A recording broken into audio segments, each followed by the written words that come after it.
अस्सलाम वालेकुम। एसम राशिद की अदबी दुनिया में हम आपका इस्तकबाल करते हैं। आज दोस्तों 2020 का आखिरी दिन है, यानी कि 31 दिसंबर, और कल शुरू होगा 2021 का 1 जनवरी 2021 का नया साल। तो सबसे पहले तो आप तमाम लोगों को आने वाला नया साल बहुत बहुत मुबारक हो, और तमाम दुखों से पूरे हिंदुस्तान ही नहीं बल्कि सारी दुनिया में लोगों को निजात मिले, और 2021 जो है वो खुशियों भरा आए और हम लोगों के लिए बहुत ही कामयाबी और उम्मीदों से भरी हुई हो, और तमाम लोग खुश व खुर्रम रहें। तो दोस्तों, इसी दुआ के साथ हम आपको आज एक ऐसी कहानी सुनाने जा रहे हैं अपने ग्रुप की, जिसका नाम है यूनिवर्सल लिटिल थिएटर। जी हाँ, यूनिवर्सल लिटिल थिएटर की बुनियाद आज से 40 साल पहले हुई थी, और इसके जो काम फाउंडर लोग थे उनके कुछ नाम मुझे याद हैं और कुछ नहीं भी याद हैं, जो कि 40 साल का मामला है। लेकिन उसके जो सबसे बड़े फाउंडर थे, जिसके दिलो दिमाग में ये बात आई कि एक ग्रुप बनाना चाहिए, वो शख्सियत का नाम है खुर्शीद इकराम मन्ना। जी हाँ, खुर्शीद इकराम मन्ना ही की वजह से ये ग्रुप आज तक इस मुकाम तक पहुंच पाया है, और उन्होंने अपने बहुत सारे पैसे, बहुत सारी दौलतें जो है इस पर ख़र्च की हैं, और उर्दू की, हिंदी ड्रामे की जो है आबियारी की है, और मैं उनको मुबारकबाद पेश करता हूँ। उनके साथ ही बहुत ही अच्छे और बहुत ही मुस्तकिल हैं, और जब से ये कायम हुआ है तमाम लोग उसके जो फाउंडर हैं आज तक उनके साथ हैं, चाहे वो किसी भी शहर में हैं, किसी भी जगह पर हैं, लेकिन उनके जो है ख़यालात जो है बिल्कुल ही मुंतशिर नहीं हुए, और उनकी दुआओं का हमेशा साथ रहा है, और वो इससे जुड़े हुए हैं, और उन्हें भी उतनी ही खुशी होती है जितनी खुर्शीद इकराम साहब को खुशी होती है। खुर्शीद इकराम साहब ने ये फ़ैसला लिया था कि हम अगर कोई भी ड्रामा पेश करेंगे तो वो एक मियारी किस्म का हो, और उसकी जो है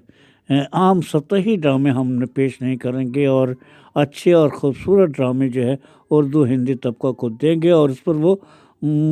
बराबर उसी तरीके से कायम है, और हमेशा अच्छे से अच्छा ड्रामा पेश करने की उनकी ख्वाहिश और आरज़ू और तमन्नाएँ रहती हैं। तो सबसे पहले तो जो उन्होंने तकरीबन 40 साल पहले जो उन्होंने अपना पहला ड्रामा चुना था, वो अपने ही ग्रुप जो फाउंडर मेंबर भी थे, मोहम्मद इश्तियाक साहब का लिखा हुआ था। वो उस ड्रामे का नाम था फसाद। जी हाँ, इस फसाद की कहानी भी बहुत ही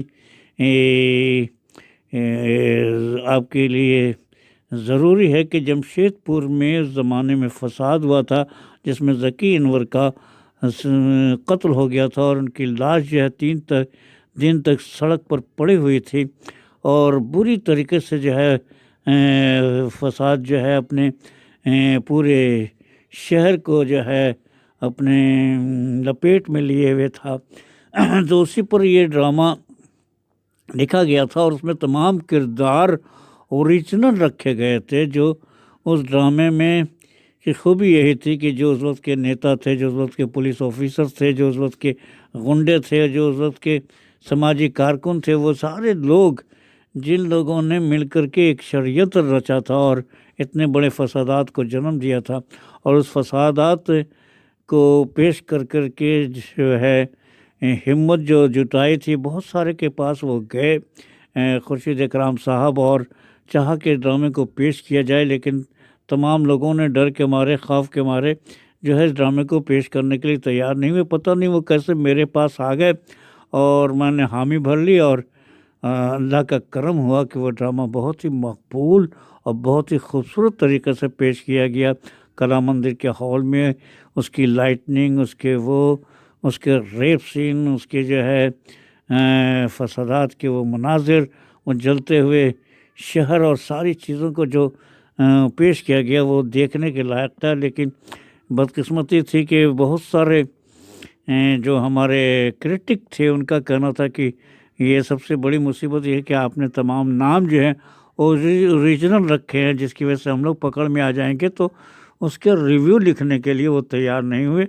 लेकिन ड्रामा जो है अवामी तौर पर बहुत ही मकबूल हुआ और बहुत ही खूबसूरत तरीके से वो ड्रामा पेश किया गया और जो हमेशा याद रखा जाएगा। फसाद भी एक जो है वो उनके बहुत ही अहम और बहुत ही बेहतरीन ड्रामों में एक शामिल है। उसके बाद पीछे मुड़ कर के नहीं देखा और सागर सरहदी की तन्हाई पवन मस्खरा के ज़रिए पेश किया गया। और उसके बाद जो है कलकत्ता ही स्टेज के बहुत ही अहम अदाकार हिदायतकार प्रताप जायसवाल साहब आ गए और उन्होंने भी सागर सरहदी का ड्रामा जो है वो भूखे भजन ना होए गोपाला को पेश किया। और इस तरीके से जो है ये सिलसिला चलता रहा और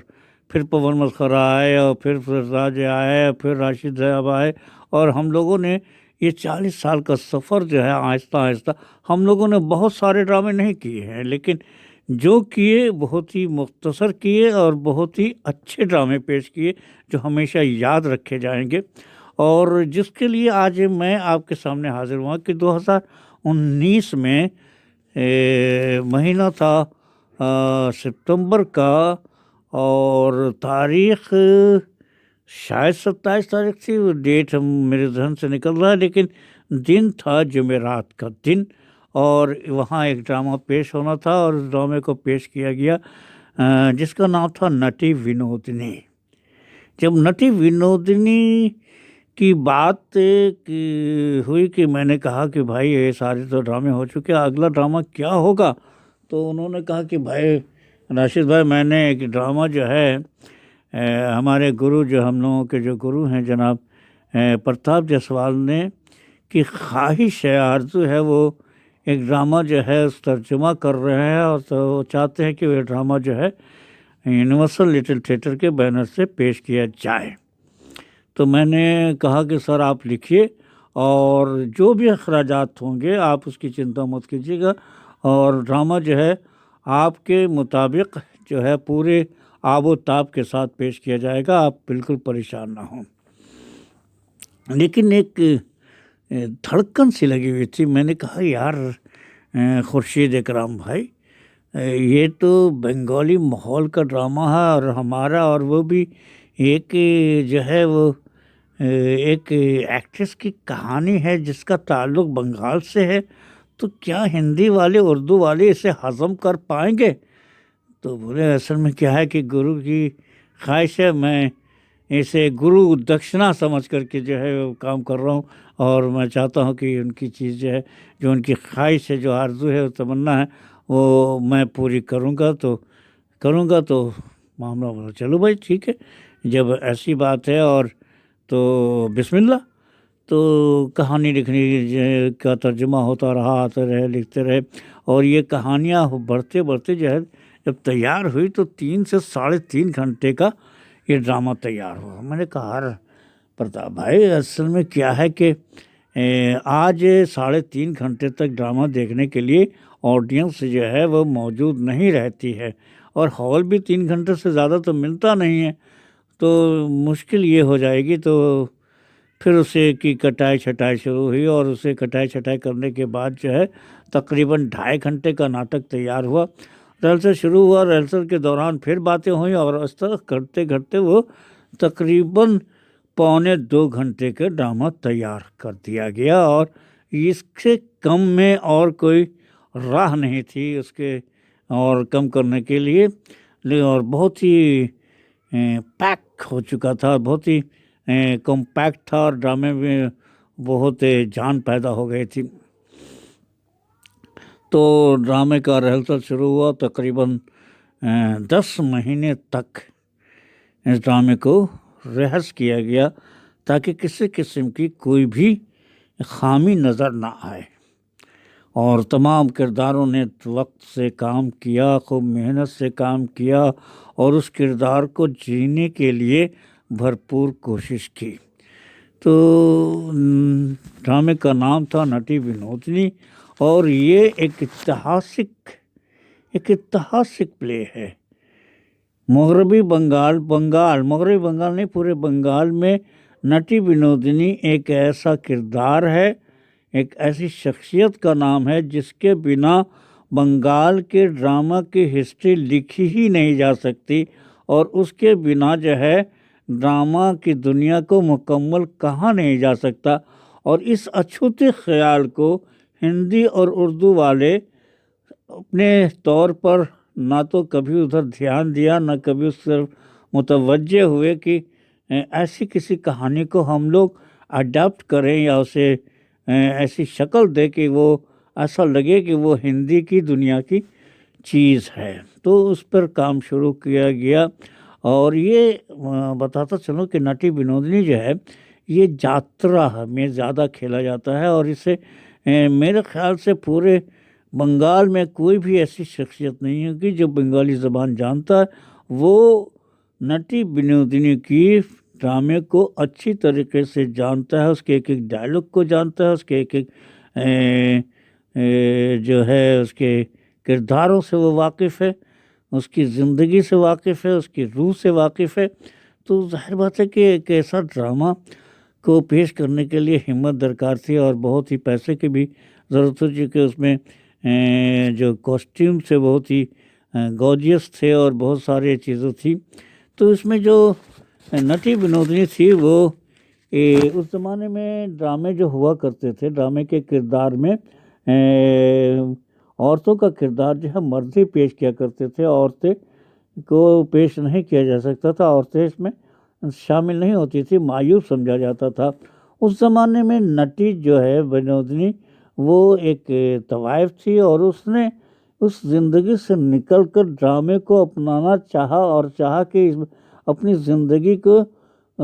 अर्पण इसी से कर दूं, और इसी के ज़रिए अपने नाम और इज़्ज़त को मैं जो है कामयाबी से हमकिनार करूं। तो वो उस वक्त के जो ड्रामे के बहुत ही अजीम शख्सियत थे गिरीश घोष से किसी के ज़रिए जो उनके किरदार के दो किरदार करते थे, उन लोगों में से किसी ने उस गिरीश घोष के पास नटी विनोदिनी को पेश किया कि ये जो है ड्रामा करना चाहती हैं। तो उनसे जब गुफ्तगू हुई बहुत ही खूबसूरत, उनको देख करके ही जो है गिरीश घोष जो है बहुत खुश हुए, और कि एक इतनी अच्छी खूबसूरत और जब उनके डायलॉग सुने, उनके बोलने का अंदाज़ सुना, तो वो खूब उससे जो है भयभीत हो गए, और कहा कि भाई ऐसा है कि आपको वादा करना पड़ेगा कि आप हमारे साथ ही काम करेंगी और ड्रामे को छोड़ कर के आप नहीं जाएंगी। और ये सारी चीज़ें जो के होने के बाद जो है नटी विनोदिनी ने उसमें काम करना शुरू कर दिया। ड्रामे में ड्रामा देखने के लिए भीड़ होने लगी, काफ़ी नाम होने लगा, यहाँ तक कि रामकृष्ण परमहंस भी एक दिन जो है ड्रामा देखने पहुँच गए, और उनको जो है विनोदिनी के किरदार बहुत ही पसंद आया, और जा कर के उन्होंने ग्रीन रूम में उसे जो है बहुत ही बधाइयाँ दी, आशीर्वाद दिया, और कहा कि तुम्हारे अंदर जो है खुद भगवान बोलता है, हमेशा इसे कायम रखना, इसे छोड़ना नहीं। और उसे दुआ दे करके वो चले गए, और उससे विनोदिनी के अंदर और एक ताकत पैदा हो गई, और बहुत ही हिम्मत पैदा हुई, और वो जो है उस गुरु की याद में जो है पूरी ज़िंदगी को जो है अपना ड्रामे में जो है उसकी आत्मा जो है भगवान वाली आत्मा जो है उसके अंदर पेवस कर गई, और वो बहुत ही शानदार तरीके से जो है किरदार को निभाने लगी। तो उस ज़माने में नटी के चाहने वाले बहुत थे, उसके बहुत सारे दीवाने थे। उसी में एक थे राजा गुरमुख राय, जो उस पर दीवाने थे, फरिश्ता थे, और बहुत ही इसे हासिल करना चाहते थे, लेकिन उसको विनोदिनी जो है कोई पत्ता नहीं देती है। लेकिन लास्ट में गिरीश घोष के कहने पर कि तुम जो है उससे रिश्ता कायम कर लो, देखो हम लोग बहुत ही परेशान, हम लोगों के लिए कोई अच्छा सा हॉल नहीं है, अगर राजा गुरमुख चाहे तो एक खूबसूरत सा हॉल बना करके वो हम लोगों को नाटक करने के लिए दे सकते हैं। तो उसने शर्त रखा कि मैं आपके साथ रह सकते हो, लेकिन कारण एक ही है कि शर्त ये है कि आपको हमारे लिए एक हॉल बना करके देना पड़ेगा। तो उसके सारे नक्शे वक्शे तैयार हो गए, और नक्शा तैयार होने के बाद जो है हॉल जो है उसका उद्घाटन होने के लिए वक्त का दिन मुकर्रर हो गया, और बहुत ही खूबसूरत हॉल बना। लेकिन राजा गोरमुख की ख्वाहिश थी, आरज़ू थी कि वो जो है विनोदिनी नाम से उसे हॉल का नाम रखा जाए। लेकिन तमाम लोगों ने कहा कि असल में क्या है कि एक तवाइफ के नाम पर अगर हॉल का नाम रखा जाएगा तो जो बाइज़्ज़त लोग हैं, जो ख़ानदानी लोग हैं, वो उस नाम की वजह से इस हॉल में ड्रामा देखने नहीं आएंगे। तो ये नाम न रख करके जो है कोई दूसरा नाम रखा जाए। तो फैसला ये हुआ कि स्टार स्टार जो है, सभी लोग हैं जो काम करते हैं वो एक स्टार है हर कोई। तो समझिए कि विनोदनी भी एक स्टार है। तो उसी हिसाब से स्टार थिएटर जो है इसका नाम रखा जाए। और विनोदनी चाहती थी कि उसका नाम जो है विनोदनी ही थिएटर रहे, लेकिन हालात को देखते हुए, मजबूरी को देखते हुए वो तमाम अपने साथियों के लिए जो है वो तैयार हो जाती है, और इस तरह से स्टार थिएटर वहाँ पर कायम हो जाता है। लेकिन स्टार थिएटर कायम होने के बाद विनोदनी का दिल जो है वो मुरझा जाता है, और विनोदनी जो है वो परेशान हो जाती है, क्योंकि वो चाहती थी कि उसके नाम का हॉल हो। लेकिन उसने कुर्बानी दी, थिएटर के लिए कुर्बानी दी, अपने नाम की कुर्बानी दी, अपनी इज़्ज़त और नामूद की कुर्बानी दी, और इस तरीके से उसने थिएटर वालों के ऊपर बहुत बड़ा एहसान किया कि आज भी स्टार थिएटर जो है उसी तरीके से कायम है और दायम है, और वहाँ पर बहुत ही खूबसूरत, बहुत ही अच्छे अच्छे ड्रामे पेश किए जाते हैं। उसी इलाके में जो है विनोदनी का अपना घर है, और गिरीश साहब के नाम पर एक गिरीश मंच भी बनाया गया हुआ है। तो दोस्तों ये है एक एक ओरिजिनल कहानी, एक ऐसी कहानी जिसके ऊपर ये ड्रामा जो है खेला गया।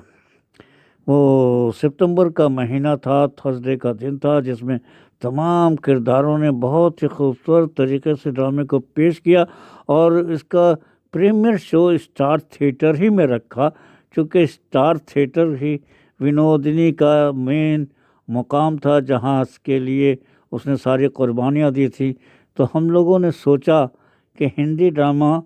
जो नटी विनोदनी है, इसका शो भी, पहला शो हम लोग स्टार थिएटर ही में करेंगे। बहुत ही रिक्वेस्ट करके, बहुत ही मेहनत और बहुत सारे सोर्सेज इस्तेमाल करने के बाद जो है आखिरकार वो जो है हॉल सितंबर के महीने में जुमरात के दिन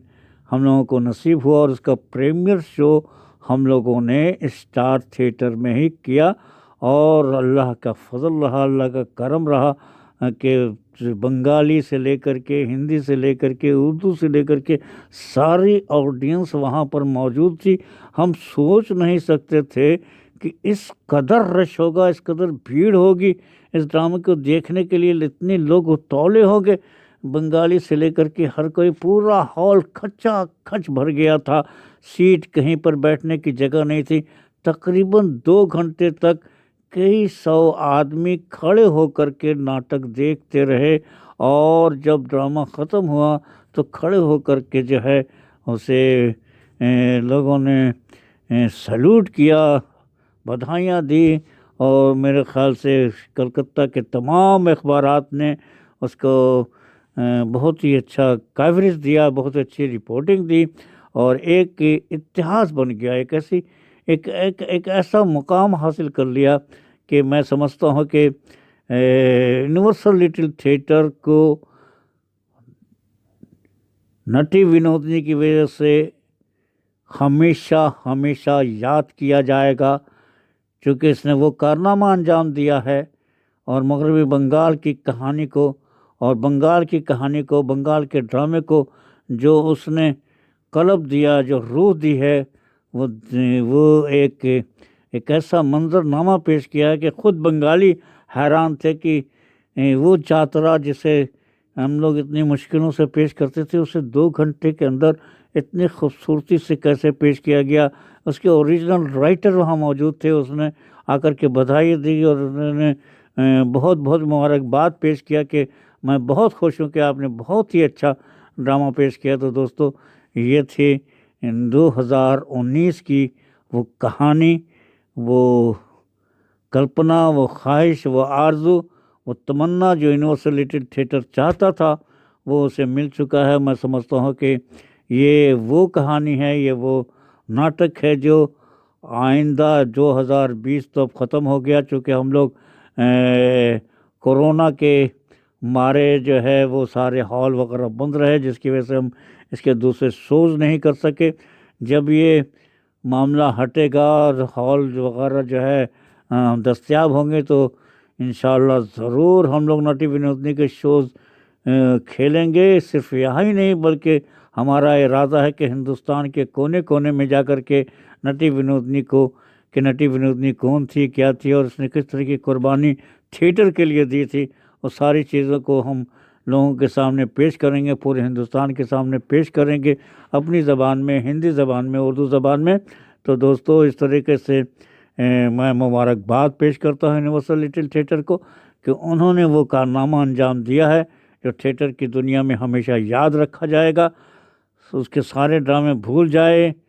फरामोश कर दिए जाएं, उनकी तमाम कोशिशों को ख़त्म कर दिया जाए, लेकिन ये एक ऐसी कोशिश है जो कभी फरामोश नहीं की जाएगी और ये एक सुनहरे पन्ने पर लिख दिया गया है। और यूनिवर्सल लिटिल थिएटर अपने नटी विनोदनी के प्रोडक्शन की वजह से हमेशा हमेशा याद किया जाएगा। और बस मैं उनसे एक रिक्वेस्ट करता हूं कि जब उन्होंने लाखों रुपया खर्च किया इसके ऊपर, तो एक काम वो और करें कि इसे हिंदी और उर्दू दोनों ज़बानों में इसे किताबी शक्ल दे दें, ताकि ये और भी पूरे वसूख के साथ, पूरे मजबूती के साथ जो है अपने उस मुकाम तक पहुंच जाए, लोगों को पता चले कि विनोदनी कौन थी और ये ड्रामा इतना मकबूल क्यों है और इस पर क्यों इतने मेहनत की जानी चाहिए। तो दोस्तों, हम फिर मिलेंगे आपको अपने इसी प्रोग्राम में। ये छोटी सी कहानी यूनिवर्सल लिटिल थिएटर की हमारी ज़बानी आप तक पहुंची, मैं भी इसका एक हिस्सा हूं। आप लोगों को बहुत बहुत 2020 का ख़ात्मा और 2021 का आने वाला साल बहुत बहुत मुबारक हो। और फिर मिलेंगे आपके अपने इसी अदबी प्रोग्राम में जिसका नाम है इसम राशिद की अदबी दुनिया। तो आज इतनी ही।